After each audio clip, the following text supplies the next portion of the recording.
Helen Mary passed on in November 2021. She was registered with the National Council for Persons with Disabilities and therefore benefited from their services. In her will, she indicated that her motor vehicle should be donated to the council and $1 million.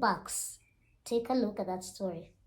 The council, led by the board of directors and executive director Harun Hassan, joined friends of Ms. Helen McGowan to receive donations from Ms. Shivona Tavares on behalf of the late McGowan. We thought the best way is to receive it in a formal way to encourage other Kenyans to follow, her example.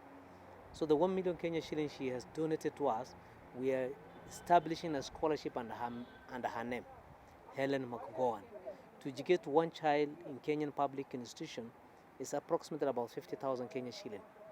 For 1 year, that child, for the 4 years, that child needs 200,000 Kenya shilling. So meaning the 1 million shilling will make 5 kids to be in school. And education is the fighting chance for a child with disability. The late Helen was a person with disability who was involved in promoting disability inclusion. She worked for a number of international organizations, among them Food and Agriculture Organization FAO in Rome and the United Nations World Food Programme WFP in Kenya. She worked with the UN and she worked in different countries when she was still able to. She was able to walk. At one stage, she had syringomelia. While at World Food Programme, she did a podcast christened Beyond Labels, where she outlined her experience as a person with disability. We were astounded by her generosity and her caring. She herself did not have any immediate family, and that's why I feel she, maybe even more, why she was mindful of others and wanted to give back. And I think for her family, her distant family who are in India, because she grew up in India, she was born in India, they would like to, they would have liked to have been part of this ceremony, but now I will send them the press release that you have designed for her, and then maybe some photos of the handing over of the car. But we're so encouraged, and we've shared this in news with the WFP inclusion group, who are also interested in seeing the outcome of this, and maybe will try to solicit some more interest in funding the scholarship further. While handing over the donation of 1 million and a car, Ms. Shivona, one of the executors of the will, thanked the council for services rendered to Helen during her lifetime and called for more people with philanthropic hearts to emulate her. First of all, thank you very much for the warm welcome we got here today. We didn't expect such a pomp and ceremony.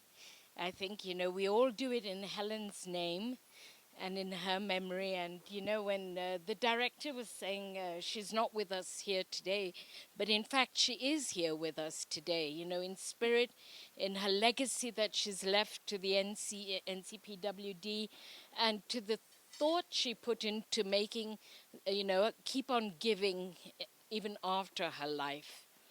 She was a wonderful person, and I must say, I'm not the only executor here. I'm here with Teddy. Teddy's also an executor of the will. Mr. Hassan thanked the executors of the will for seeing Helen's wishes to come to pass. He cited that the donation coming from a person with disability goes a long way in shattering the myth that persons with disabilities are only recipients of help and not givers. In the council, this is the most, can I say, quote unquote, strangest of the things that I've ever had. And I told her, even in Kenya, all those time that I've been living, not that Kenyans are not philanthropists, not that Kenyans are not capturing things in their will, but entities that you don't know, that you never had a connection with. But toward the conversation, what we've learned, the late Helen was also someone with disabilities. Francis said here that wengine yetu sisi ni kupokea tu sio kupatia. But people with disability, again, more particularly, we are used to always being supported, helped. But someone with disability capturing us in her will.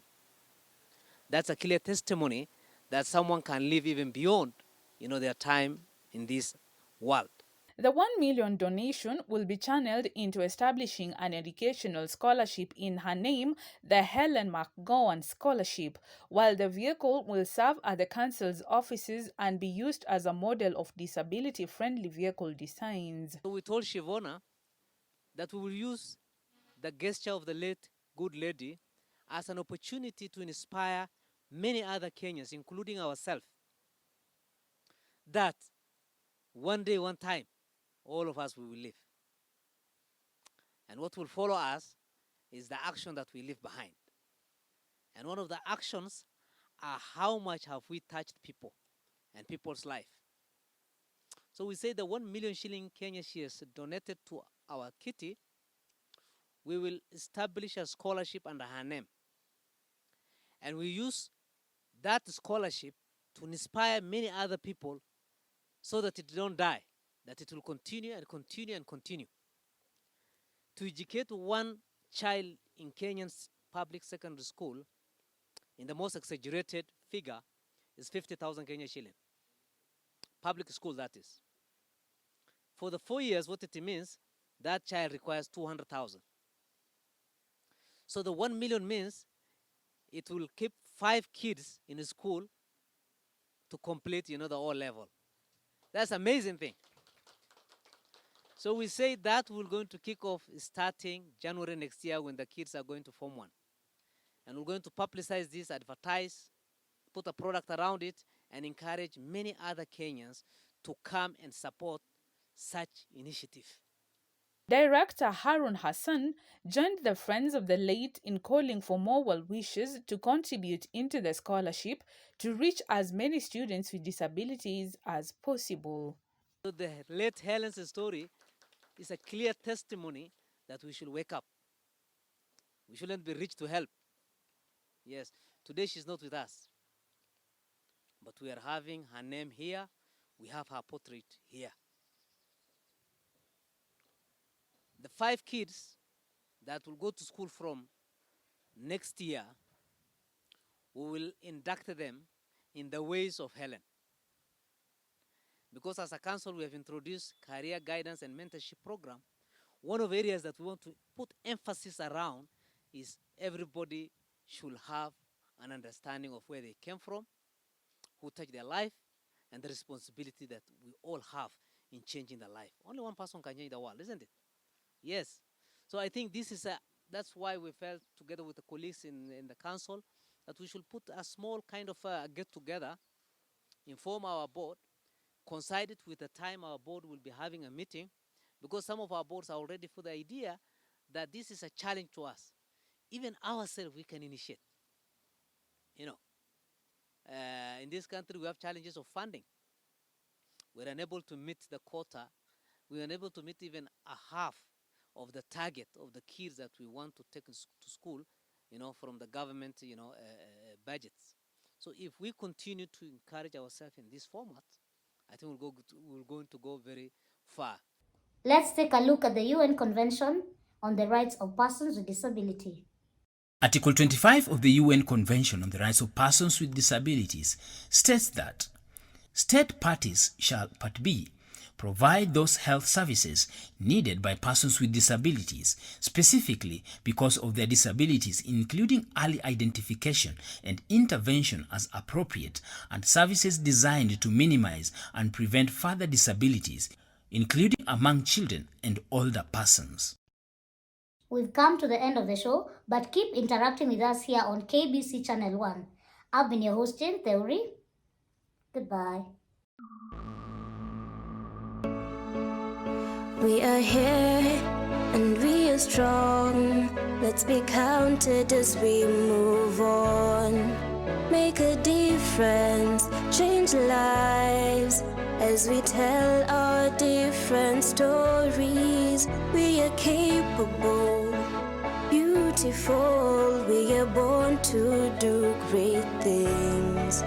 We're unstoppable, incredible, 'cause we're differently abled, differently.